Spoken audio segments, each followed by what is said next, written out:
रामकृष्ण हरी मंडळी आणि जय शिवराय. शुभ सकाळ सर्वांना. जोपर्यंत आपण हरण्याचा विचार करत नाही तोपर्यंत आपल्याला कोणीही हरू शकत नाही. हे एकदा मनाशी पक्के केले की आपण जिंकणार हे नक्की. आणि याच विचाराने आज मी पोहोचलो जिमला. आजचा जिमचा मेन वर्कआउट होता बॅकचा. तर मी टी बार रो विथ हँडलने सुरुवात केली. त्याचे 3 सेट पूर्ण करून मी पुढच्या सेटमध्ये पुल डाऊनचे 3 सेट पूर्ण केले आणि त्याच्यानंतर पुढच्या सेटला मी सुरुवात केली. पुढच्या सेटमध्ये मी डंबेल रोचे 3 सेट पूर्ण केले.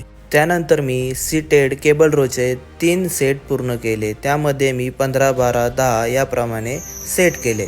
यानंतर वेळ आली ती आपल्या स्ट्रेचिंगचा वर्कआउट पूर्ण केल्यानंतर मी घरी गेलो. घरी गेल्यानंतर मी आंघोळ करून घेतली. आंघोळ केल्यानंतर मी देवपूजेला बसलो आणि देवपूजा आटोपली. देवपूजा पूर्ण झाल्यानंतर मी माझा डेली काम सुरू केलं आणि त्याच्यानंतर दिवसाचं काम आटोपून मी आज निघालो गावाला. आज होता माझ्या मम्मीचा बड्डे, त्याच्यामुळे मी केक घेऊन घरी पोचलो. घरी पोचल्यानंतर आधी केक कापून घेतला. सगळ्यांनी मम्मीला केक भरवला आणि मम्मीला गिफ्ट दिले. सगळ्यांनी मम्मीला गिफ्ट दिल्यानंतर मम्मी एकदम खुश झाली आणि अशा प्रकारे आपल्या दिवसाची सांगता झाली. Good night, bye bye, take care.